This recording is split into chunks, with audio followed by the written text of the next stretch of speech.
career coach. Sandra is a career coach, and she's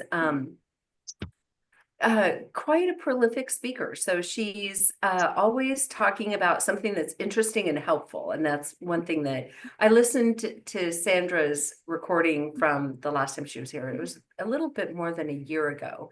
And she had just such pearls of wisdom. And this time she's going to be really focusing on communication. And so, Sandra, thank you so much for being with us. And are you still really in Iceland? Yes. Hello to everyone from Iceland. All Cold Iceland. right. I'm going to turn it over to you, Sandra. Lovely to see some of the familiar faces. Thank you, PRG, for inviting me again. It was such a pleasure being here with you last time, and it's a pleasure to be again here with you today. So as Christy said, we're going to talk about communication today. I'm going to, oh, someone else is sharing their screen. If I can ask you to please allow me to. I think that was me. I was sharing my audio for the music, so I just turned it off. I think it should be all good now. Perfect. It's working now. Here we go. So we're going to talk about how to improve your communication at work. Everything that we talk about, like in relate to work, can also obviously be applied in other parts of the life. I mean, one of the things, or one of the reasons why I like to talk about communication so very much is because I really think it's one of those skills that it's really make it or break it in your career, and it's definitely one of those skills that will be so important when it comes to achieving many different goals. So we really want to think about communication as one of those skills that we continuously want to be investing in and improving. So before we go into the training, there are a few things that I want to point out here as to how to get best out of today's training. So we're going to be talking about some of the most common mistakes we might be making in our day-to-day communication. So when we're talking about mistakes, what our brain likes to do is it likes to judge us or criticize us or blame us or shame us, ourselves and others. So I really want to invite you not to do that. We are here to learn. We are here to become aware of what is happening so that we can improve. So please, as we go through this training today, be kind and loving and really view it from a point of view, okay, now that I'm aware of what is happening, how can I improve it? And I'm going to give you some very tangible, specific action steps that you can take with you right away. The next thing I want to invite you, and this is something that you can apply for every training that you will ever be taking, even if maybe topic doesn't seem so much applicable to you directly, you still want to challenge yourself to ask, how does this content apply to you and your unique career situation? We're all in different situations, different stages of our career. So no matter where you are right now, surely you can apply it in this or that way. So just kind of, again, open your mind to it when you're listening to what I will be teaching you today. And then lastly, as how to get the best out of today's training, is I would invite you to think about what are maximum 3 points that you want to focus on and start on working right away. You're going to get a lot of information from me here today, and some of you might leave this training feeling a bit overwhelmed, which I hope will not happen. But if it does happen, I just want to make it clear that it's normal that it happens, right? And because of that, especially because of that, I really want to invite you to think about maximum 3 points that you want to take, you want to work on. Then when you start feeling good enough with those, you can then add on top. All right, so this is what we will do today. We're going to look into 9 most common communication mistakes. There are many, obviously, that we all do on an everyday basis, but I chose, let's say, 9, and I made an extra one as a surprise for you there as well. Then we're going to understand, why do they happen? Why do we tend to make those mistakes? We're going to understand how those impact you and others that you're talking with. We're going to get clear on how to solve for them, or what is that you can immediately do to improve them. And there will be time for Q&A at the end of the training. So please, if you have any questions, you can either drop them in a chat or write it down on a piece of paper or whatever you prefer, and then we can address those at the end. So anything that we're going to cover today, you can please feel free to ask questions regarding that at the end. So Christy has already introduced me, but just one more time very quickly. So I'm a certified career coach. I've been in the career development sector now for over 10 years. I work with one-on-one clients and corporate clients globally in 4 different languages, which is a lot of fun to work with clients from all over the world. That's probably one of the things I like the most about the work I do. More information about me can be found on my website, or you can connect with me on LinkedIn. There will be all the information, including this presentation, sent to you also after today. So please feel free to reach out. I would love to connect. Okay, so let's start. So this is where you might be right now in terms of communication. I often hear these thoughts and feelings from my clients and people I speak with. So for example, I'm not a good communicator, or I don't know what to say in certain situations, or it feels awkward, especially when it comes to networking. It feels awkward. You go to meet people, then you're like, but what should I tell them? It just feels awkward to start a conversation. You might be overthinking. What should I say? When should I say it? How should I say it? To whom? Why? But what if this happens? What if that happens? Like I hear a lot of people spinning in all those different thoughts and scenarios. What if? So what that leads to is you often may be feeling misunderstood or frustrated because you have so many great ideas and you have so many things you would like to share, but when it comes to actually putting them out there is some kind of a blockage that you feel. Or you might feel anxious when it comes to maybe doing some public speaking or talking in front of big audiences. You start feeling like, oh no. Or maybe you feel like not taken seriously by your colleagues, by your boss, by people you're applying to for jobs. And this is where I want to help you to move to. I want to help you to feel more confident about communicating, more competent about communicating as well. At ease, also to have fun when talking to others. I want you to feel respected and also heard and understood. Feeling all those feelings are going to also lead to you having stronger relationships. It's going to lead to more opportunities for yourself and for others, and also quicker advancement in your career, quicker advancement in terms of your goals as well. So mistake number one that I often see, and I think we're all a bit guilty of that, is that we might not be listening enough, and or we might be talking way too much more than listening. I see that often, especially with my salespeople. They think often that talking more than their potential client is a good thing. But the reality is you want to have that person in front of you ideally talk more than you do. Because why? When we speak, we don't learn anything new, do we? We learn something new and we become interested in people, and we also become interesting by allowing others or in creating that space for them. So why we might be making this mistake is because we might be making it too much about us. We feel like we need to share it all. For example, if you go to a networking event, let's say, when you meet someone new, are you the one who does mostly the talking, or are they the ones who do mostly the talking? For example, when you are let's say if you're in a managerial position and you have a feedback session with your employee, who is talking more there? If you're in sales, who is talking more with your client meetings? Think a bit about that. We might think that speaking more will make us come across as more secure, more expert-like. So we want to throw all the information we know to people in front of us. We might not be patient enough, so we might be interrupting or finishing people's sentences. Or also, we might be a bit too competitive. So maybe you've noticed that colleague who likes to always add something at the end of the meeting, or likes to interrupt others, or likes to be like, look at me, I have something to share.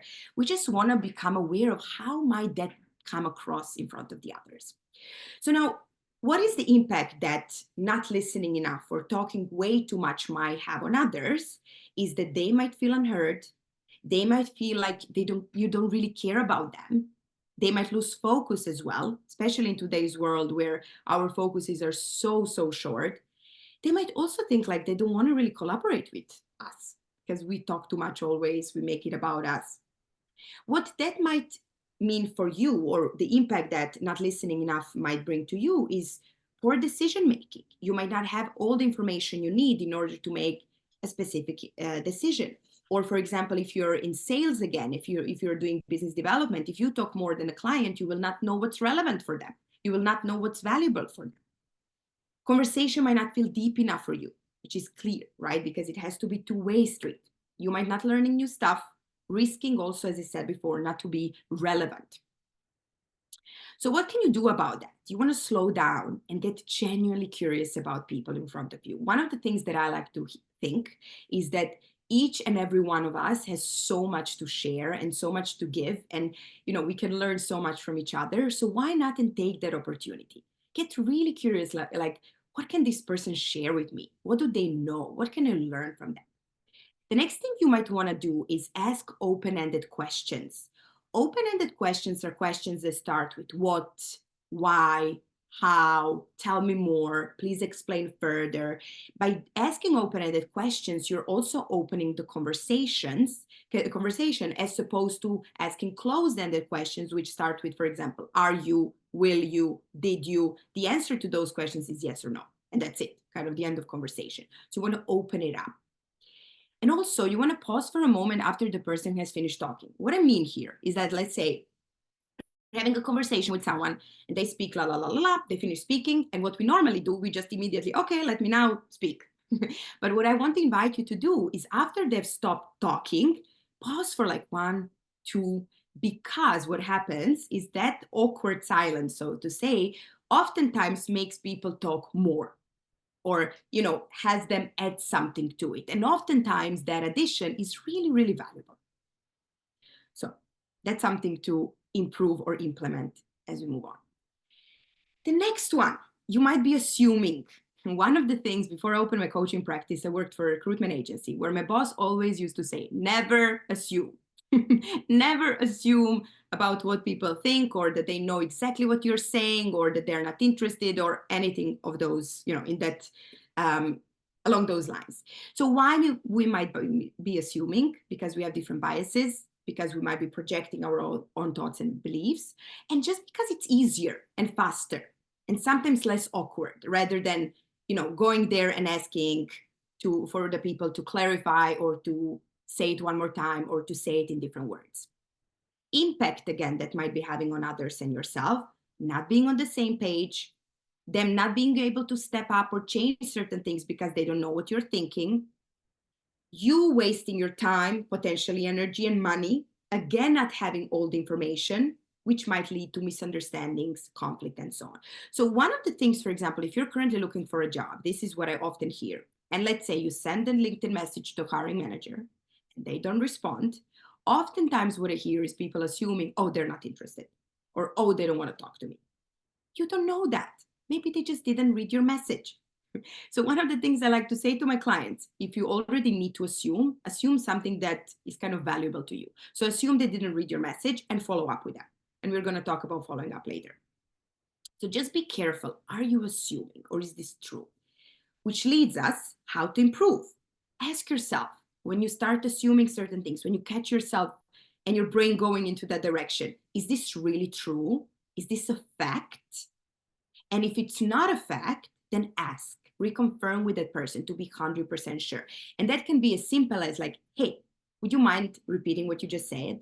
Or, hey, did I understand you correctly? And then you kind of sum up what they've said. Or please, can you tell me this in some other way? It's so much better and so much less, time consuming as we move on. The next one is you're overwhelming with too much information, kind of what I'm doing today with all of you here. But this is a bit of an obviously different setting. It's a training. And this relates to what I was talking at the very beginning about not listening. So it's a bit tied together. Now, why do we tend to overwhelm people with too much information? Because we often think that more information means more value. It means that you're going to come across as more knowledgeable. You might also be overwhelming because you think that they need to have all the information right there and then. So I see that again often, for example, let's say if you're in finance and you have to present a report in the next meeting, team meeting.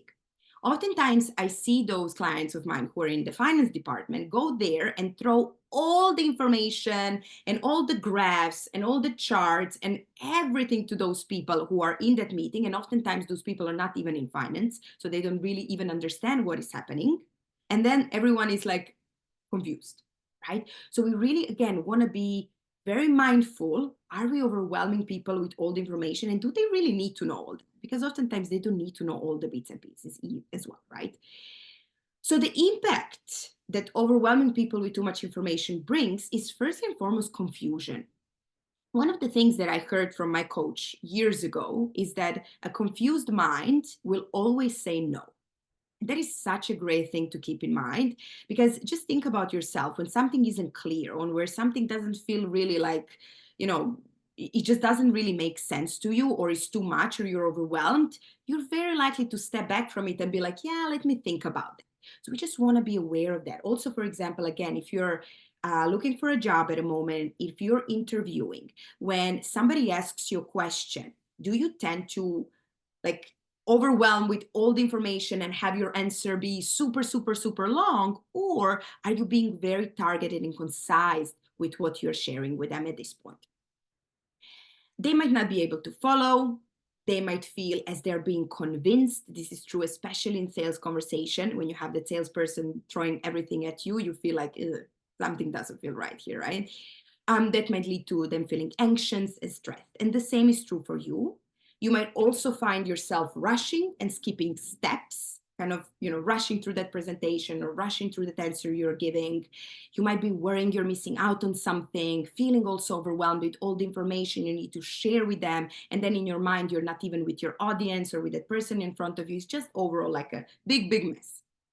So what do we want to do instead? So firstly, you want to think about setting the agenda. And here is how you set the agenda. You can ask yourself these 4 simple questions. So what does that person or people in front of you need to know right now, given the context of the situation? Then you want to ask yourself, how is that relevant to that group of people or a person in front of you? How is that valuable to them? And if you're, for example, doing what I'm doing today here with you, holding this training, you might want to think about what are 3 things I want them to walk away with, right? So again, if you remember the beginning of the presentation, I told you, think about 3 main things you want to walk away with. Then you can always add on top of it, but let's kind of keep our focus. Another thing, what you might want to do is quickly recap at the end of is either conversation or a presentation or by email. You can recap the main points that you covered. Next one, you're not following up. Now, this is something I talked about in my last speaking event here with you. You might remember that we were talking in the context of not following up on your job applications. So this is more or less the same thing here. Again, you can think about how you can apply it in depending on your different stage of a career. Also, if you're, for example, a team manager, if you're following up enough with your team, and how are you doing that? So one of the reasons why we might not follow up, because we think we're too annoying. Like we don't want to bother people. Or we think that by following up with them, we are micromanaging them. And that can be micromanaging depending on the intention behind, right? Or we assume or think that they will remember, or they know they need to get back to you on a certain matter, right? So for example, again, if you're working in a department or if your job is very dependent on some other people in the company, you might think, oh, they know they need to get back to me, instead of maybe just dropping them a short message. Hey, are we on, is everything okay? Or do you need any support or whatever? How does that impact people? Maybe lack of accountability or no accountability, potential delays, them not being clear on priorities. Because, sometimes if we don't set a specific follow-up process, the person we're giving a certain task might think, well, that's not that important, or maybe that's not that important to them. So why should I make it my priority even?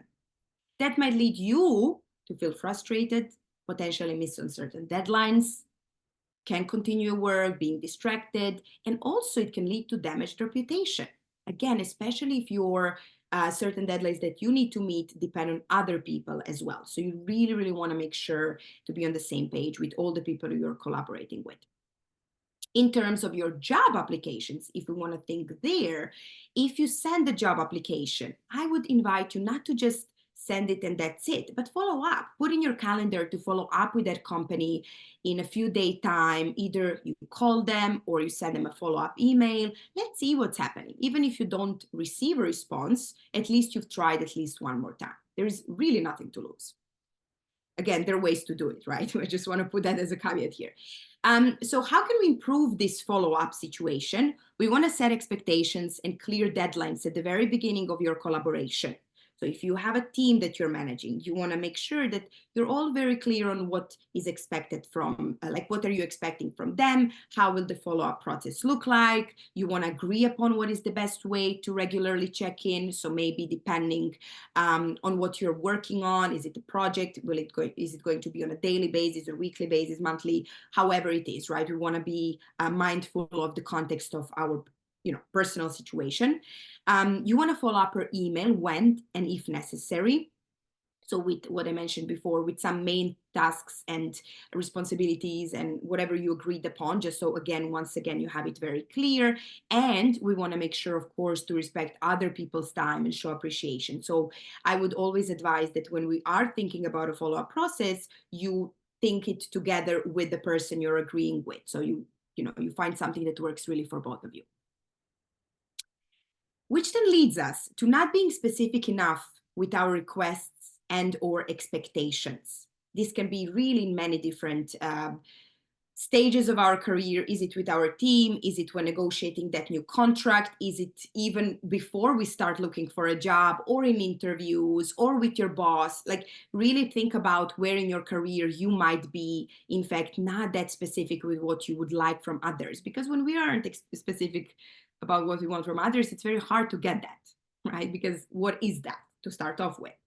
So again, why we might not be specific is most of the times because we aren't 100% clear on what we exactly want. So we are vague about that in our own mind. So when it comes to actually talking about that, we don't know how to articulate those thoughts. And of course we don't know because we aren't sold on that idea either. Or we might not do it because we are afraid to come across as too demanding. Again, there are ways to say certain things, right? We can say, oh, I want this, or you can say it in a softer way, like I was thinking, and these are a few things that I have in mind in terms of my request. What do you think about them, right? So there are ways we can approach the same topic, really. If we aren't clear about our requests, what happens with that person? They're, again, confused. They might be lacking a sense of purpose because they aren't sure what's going on, therefore not be efficient. They might also feel like they have no guidance, right? And also that might all lead to them not having motivation because they aren't clear what they're working towards. You, on the other hand, might feel super stressed and overwhelmed, thinking, well, what's happening? Why aren't others doing their job? Or why aren't others doing what you would like them to do, or helping you achieve certain goals, right?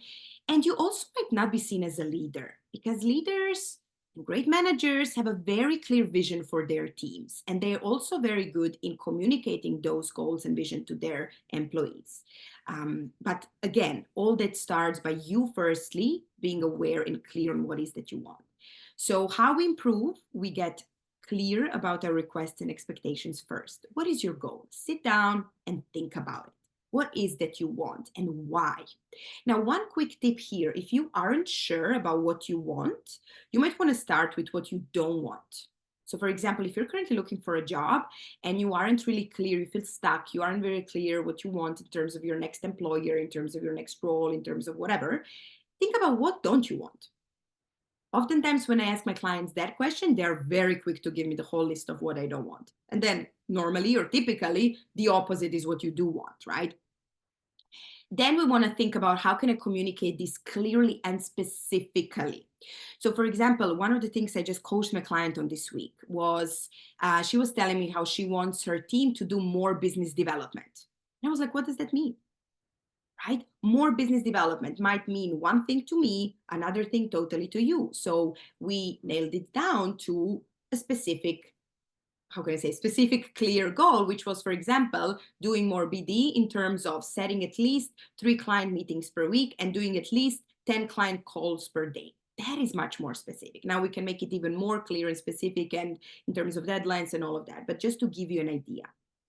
And then also what we want to do, encourage others to ask questions, right? We want to create a comfortable space around so that you are really sure, do they know what you expect from them, instead of making certain assumptions that they do know what you're talking about. I'm going to take a sip of water. Okay, the next point. You're either not asking for feedback and or not giving feedback. Nobody likes feedback, or we often don't like because we might be afraid, what we're going to hear, right? So that leads me again, why we don't ask, because we're afraid that we might be doing something wrong and we don't want to hear that necessarily. We might be typically taking feedback too personally, so we try to avoid it. We are taking it as a criticism, and because of our ego, our ego likes to sneak in here and there, especially when it comes to taking it, to asking and giving feedback, right? So what happens there on both ends, right? For the person you're talking with and yourself, slow or no progress, because we don't know what's really happening, potential no accountability, potential no responsibility and ownership, no upskilling, lack of direction, like so many things we're missing out on because we just don't want to hear those words. So I want to help you, if that is you, to think a bit about it differently, right? So we want to reframe it. We want to think about that feedback is beneficial. And I really want you to think for yourself, like, how is hearing feedback actually good for me? Now, one of the things I also want to point out is when someone tells, oh, don't take things personally. I'm the first one to say, like, what do you mean? It's about me. Of course, I'm going to take it personally, right? But at the same time, I don't want to allow myself to keep spinning in all those negative emotions and, thoughts that I might be having. So one quick tip for you here that I like to give to myself when there is a specific, is it about feedback or in general, right? Like when I'm feeling something negative, a negative emotion, I give myself, let's say, a specific time frame. Is it 10 minutes, 15 minutes, whatever, half an hour, depends on what is going on, to feel that emotion and to be like, what's happening? And then after those 15 minutes, I'm like, okay, I'm done with that. Now what can I do about it? Right? We don't want to go and overthink and how could they and why did they do this and that. You really, really want to move from there and bring your mind to the space that is so much more effective by, for example, also asking yourself what's working, what's not working, and what can your team, for example, do differently. These are 3 amazing, simple questions that you can use for yourself, for example, daily. You can use for yourself weekly. Let's say, for example, what was good this week or what was not that good this week and what can I do differently next week? You can play with these 3 questions in many, many different ways. Then you want to create a plan. You want to set deadlines and you want to set a follow-up process depending on the goal and how you want to implement that feedback. But also you want to offer support and you want to ask for support. Really want us to all, remind ourselves that especially when we are in a bit of more challenging situations, we don't always need to do it all on our own. We all have people in our lives that we can reach out for help, or if we don't know those people, they're professionals that we can reach out for help as well. So we don't need to do it on our own. Few more to go. The next one is an interesting one. Paying attention only to what you say, but not how you say it. Some of you might be aware of the importance of body language and all different ways we communicate with others, apart from only words we say. So I really want to bring your attention here to not only the words we necessarily say, but how we say it. How is our whole being how is our whole being in that moment?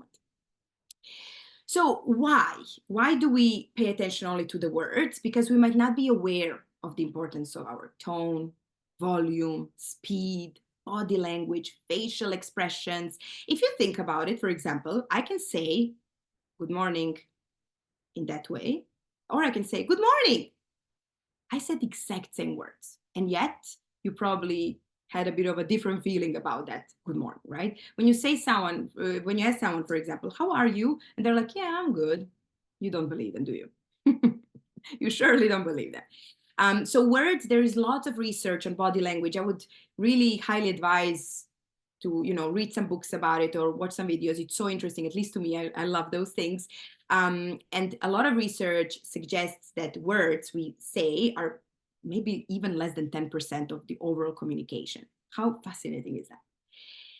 Why you also might be paying attention only to what you say and not to how you say, because you maybe are not even aware overall of how you come across in your communication.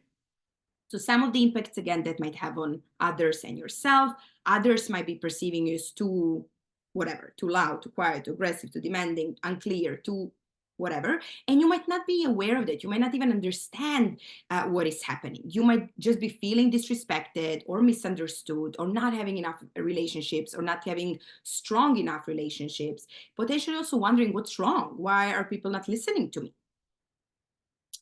So what do we want to do about that? We want to start by becoming mindful of our tone, speed, volume, body language, and so forth. So I would advise you to think about, how do you think you come across? And then think about, how do you want to come across? And then identify the gap in between. I would also suggest to practice in front of a mirror or record yourself. And I would also suggest that, for example, if you're preparing for interviews, to do that. And listen, I know it's awkward.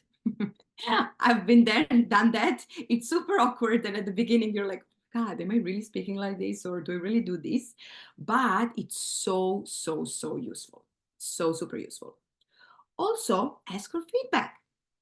Ask for feedback from someone that you respect, someone you look up to, someone you know is going to give you an objective feedback, not someone who is going to tell you, oh, everything is great. Or even if they tell you everything is great, ask them to further clarify. What's so great about my communication? What do you like the most about the way I present myself, for example? Next one, giving an answer before challenging further. And what I mean here is, for example, in your team, you might have a colleague who comes to you often and asks you, hey, what should I do about blah, blah, blah? And you might just, yeah, do this, this, and this. I would invite you again to challenge yourself there, not to immediately answer, but to help them get to the solution. And I'm going to talk a bit more about that in a second. Just if we want to go through why do we do that? Because we don't want to come across as not nice. We want to be helpful to others, right? Or just because we're not being patient enough and we're just like, here you go, here is the answer, and kind of let me do my work now. Now, what does that lead to if we continuously keep giving just answer and just kind of solution on a platter? People become dependent on us. When we problem solve and present this to others, we are upskilling, not them. They might learn something from it, surely, but you are essentially the one who is growing in that moment because you are further developing your problem solving skills. That might also lead to people not taking responsibility in a way like, oh, Sandra told me to do that, right? And we don't want that in our team, or depending whatever context of a situation you are. For you, on the other hand, you might find yourself being overwhelmed with all tasks and responsibilities, distracted by all different requests, not being able to do your job, also not being able to distance yourself from work. You take, let's say, holidays, and then your phone and emails don't stop ringing. We don't want that, right? We want to help our team grow. So what to do about this? We can answer with a question. So for example, if somebody comes to you and says, hey, what should I do about blah, blah? You can ask them, what do you think you should do about blah, blah? Now, just a quick caveat to this is that there are exceptions, of course. Like, for example, if you know that that person cannot know the answer to that question, of course you're gonna tell them, right? Or you're gonna at least give them a bit more information maybe before challenging them further.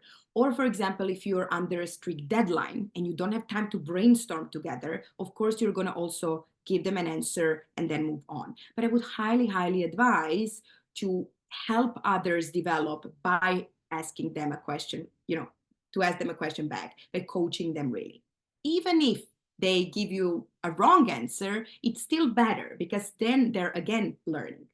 In order for that to happen, of course, we want to be mindful to create such an environment where people can come to us and give us, under quotation marks, a wrong answer as well. So just make sure to work on creating such an environment. You can do that by setting clear expectation and goals. Like one of the things I had when I was managing my employees in the past, I would always tell them, like, you can come to me with any question you have, but I would like you to think about the solution and present it to me at the same time as well. And it really, really worked wonders. Last one before a surprise one. Thank you all for your focus, by the way. Avoiding difficult conversations. Nobody wants those, right? We might be doing them, or we might not be having those difficult conversations because we don't want to destroy relationships, because we think that avoiding will eventually make things better. Maybe we are avoiding them because we don't know how to address the matter. Or we view conflict as a super negative thing. It's only a super negative thing. Now, how does that impact, again, others and yourself? For example, others might feel confused. Let's say, for example, you had, there was some disagreement going on, and then day after you're pretending and everything is okay. The other person might be like, what is happening, right? So that might lead to different distractions, no respect, no trust.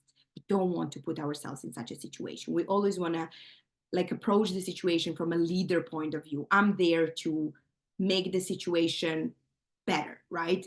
You might not be best friends after it, but you still want to address the matter, take responsibility, and find the solution that is the best for everyone, right? You, on the other hand, when we have a disagreement or something that's not really good, we might be spinning in our thoughts and feelings. We might also be super distracted, thinking about all different scenarios that might also lead to damaged reputation, not growing, not upskilling. There's so much that there is to lose. Sometimes, again, there are exceptions that, in fact, the best way is to just distance ourselves a bit from it and then address that topic later on. And that is typically when the emotions are very, very high. We don't want to go through those conversations. Typically, again, it's hard to generalize, but let's generalize here for the sake of this topic.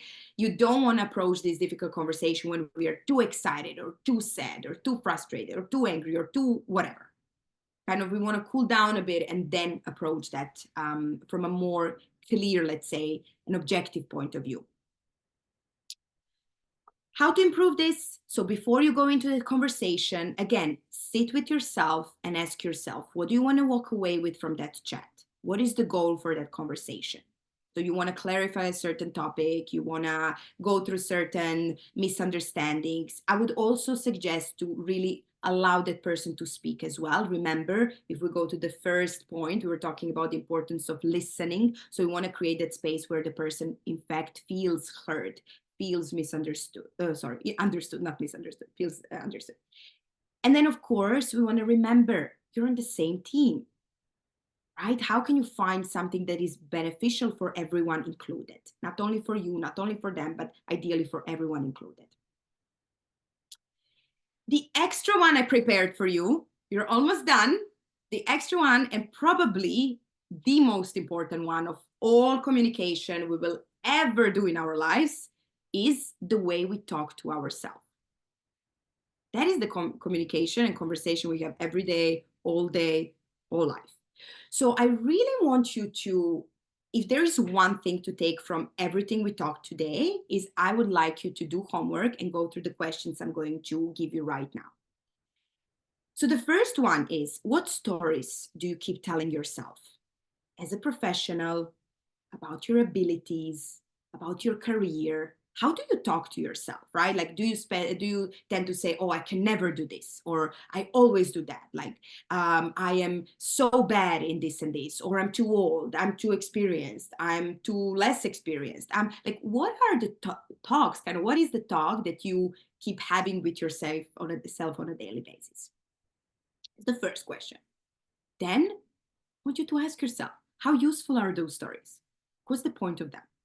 Especially if they're more on this side of negative. Like, what is the point of repeating those stories to ourselves? Like, one of the things, for example, I often have my clients come to me with initially is, I feel stuck in my career.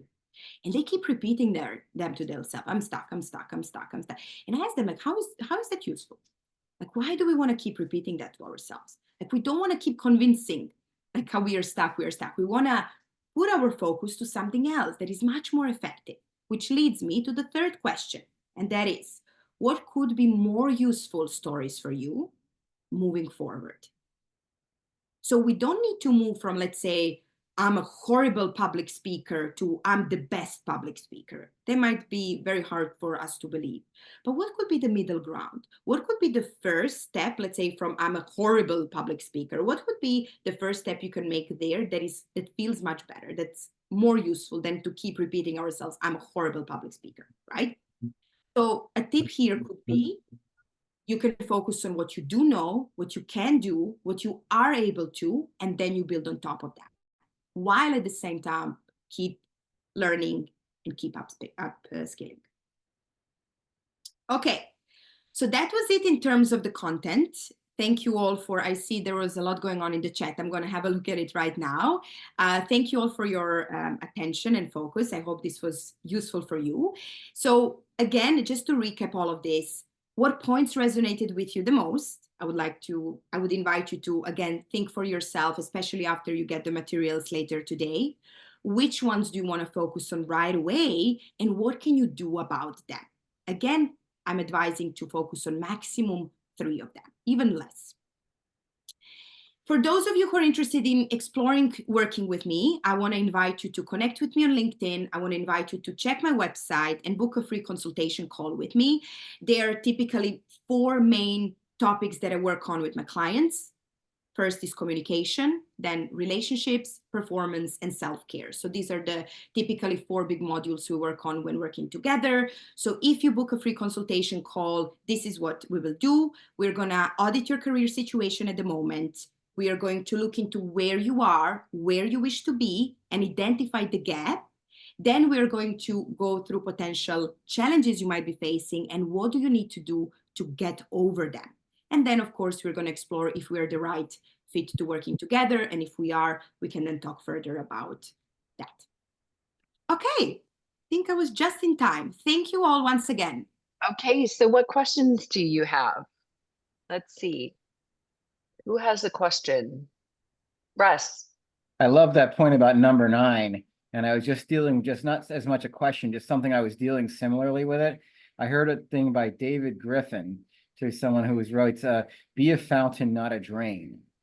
And so, and there was a guy named Travis Kelsey, whose coach said, "You're draining me," and so he vowed to give rather than receive, or that sort of thing. And I was thinking about the difficult conversations. As someone was who I knew from years ago from an investment group was asking me for money for her sister to go to school, and it was just a messy family thing. So when I sent her that thing, I for sure got a big STFU response. But anyway, so it was but anyway, and then I guess she was being what they call a scrub, not one of these, like, like scrub slungers, but anyway. So Sandra, you had said something about and I like what you said. It's a confused mind will always say no. And if you think about communication in job search, right, it's a confused mind will say no to the candidate. And so if what you're talking about during an interview is not straightforward and clear, the interviewer is just going to say, no, this person can't communicate effectively. And communication is so important in job search, well, as in business in general, but job search particularly. You mentioned about the stories. The stories are something that you've got to get down really crisp, and have it be succinct and just crystal clear what you're trying to communicate, and always listen for cues of whether people are tracking with you. Absolutely. Like, one of the things I just want to add to what you just said, like, interview is essentially a sales conversation. I believe sales, like what we do every day, all day, is sales in these different ways, right? But if we look at the interview, it's a sales conversation. So if you go into that conversation without being 100% clear how you are, in fact, valuable to their team and relevant, how your background is relevant, it's going to be very, very hard for you to communicate that with them as well. So one thing that you can do before the interview, again, take the job description, one of the things you can do, but I'm just going to point this main one. Go bullet point per bullet point. So read that bullet point and then ask yourself, how am I relevant and valuable for this specific sentence? Then move to the next one and next one and next one, right? Like, you don't necessarily need to say all of those things that you say what you do in preparation, but it's just for you to feel like, of course they should hire me. It's a no-brainer. What's wrong with them otherwise? Well, and what you're talking about is stepping into it with a level of confidence and not feeling like, like leveling the playing field. And we talk about that in boot camp, but leveling the playing field so that you're having a business conversation with a potential future colleague. I mean, isn't that the best way to go into an interview? Praveen, you have a question. Yeah, on asking for feedback, right? So when you ask for feedback, does it suggest your lack of confidence in any way at all? Why would you say that? Like, what makes you think that? Because I always was of the opinion that getting feedback on your work or anything else was always a good thing.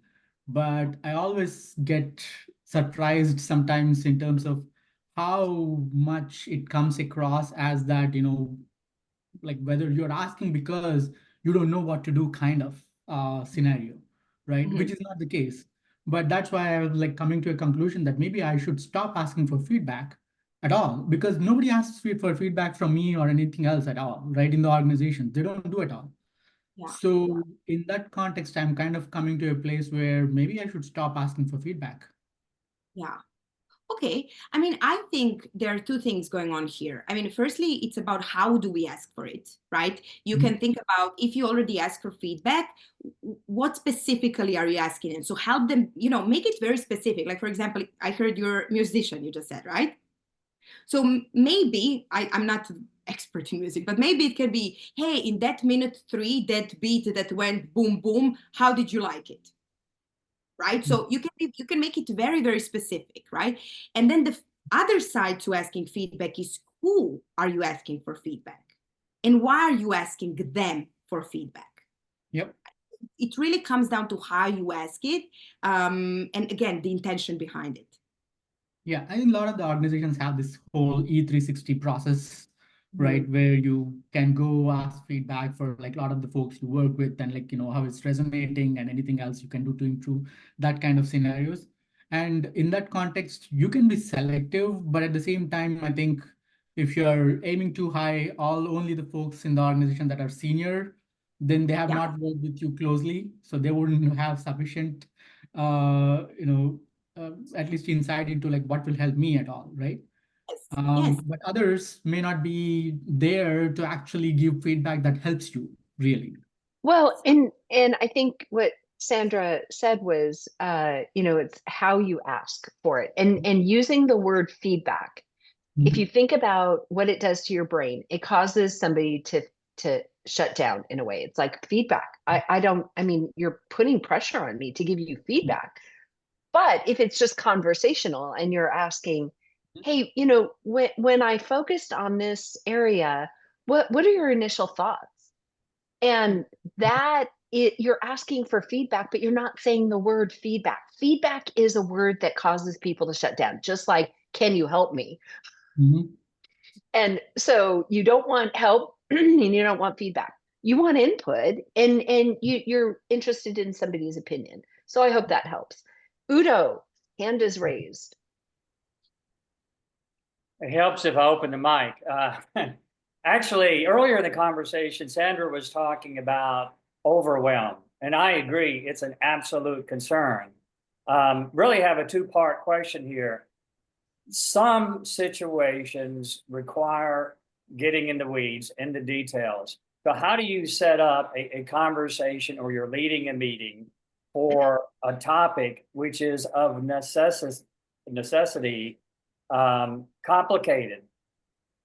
I think in America, we often have a tendency to think in sound bites, act on sound bites, and make decisions in sound bites. Sometimes that works, sometimes it doesn't. So question to come back to it is, how do you set up a conversation over a necessarily complicated topic so the right considerations and decisions are made? I mean, I would need to know a bit more, and obviously we don't have time now for that. I would need to know more to give you a more specific answer here, but it really depends. What is the conversation? Is it a sales conversation? Is it like an ongoing relationship? Is it, what kind of topic? Like there are a lot of, I would say, points that one needs to consider there, right? So maybe just to ask you, like, is it an ongoing relationship, new relationship? Like, if you can just give me quickly.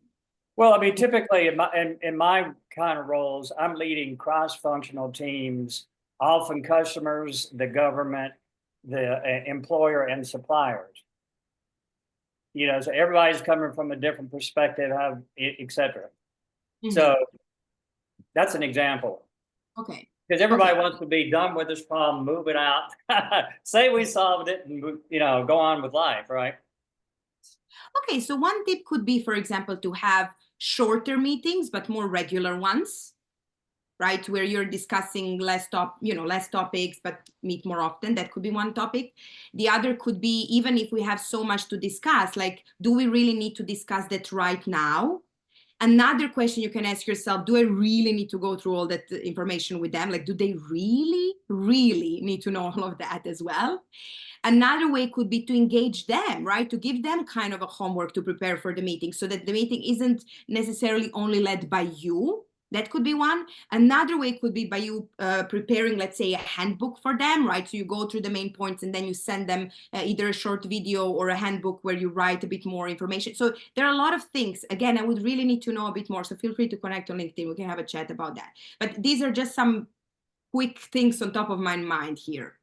A second but related part of this really is, in my experience, so much is culturally dependent. I'm German, but I'm very aware that what Americans do and English do is different than what Germans would do and expect in a given conversation, Japanese in particular. Mm-hmm. So how do you look for or try to understand cues to what's appropriate for the people you're working with? Ja, also es freut mich, Udo.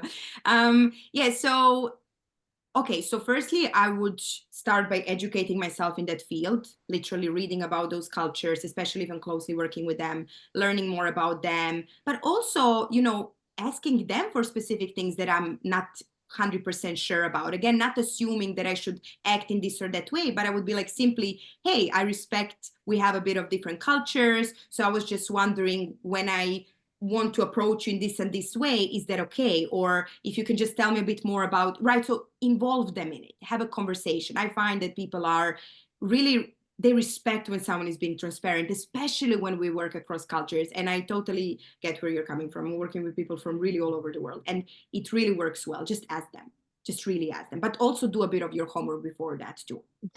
Great suggestions. Bill, one last thing. We have 1 minute. Yep. I just wanted to get clarification on what Sandra meant about upskilling from her perspective and from the other person's perspective. If you could clarify upskilling. Upskilling? Yes. Did you want to say what that meant, or? Yeah, can you explain, can you give an example of what that means, just real quick? Yeah, like for example, what we are doing today, we're upskilling your communication skill, right? So you want to think about, always at every level of our career, we have certain skills that might be okay, but we can work further on. So for example, this could be one. Another huge one is time management. So you might be okay with handling your calendar, but there could probably be some ways for you to learn maybe some new strategies or certain ways that you can further become even more effective. So this is what I mean, right? Identifying where you are with a certain skill, and then how can you up level that skill essentially as well. Great, thank you so much. All right, Sandra, thank you so much for joining us. And we appreciate the pearls of wisdom and enlightenment and the upskilling that you just provided us. So thank you. All right, everyone. We'll see you in 2 weeks. And thank you. Have a great weekend. And our thoughts go out to all those in Florida and North Carolina that are affected by the devastation that happened. So you guys take care, be safe, and we'll see you soon. Thank you all. Bye-bye. Thanks, everyone. Thanks, Sandra. Thank you.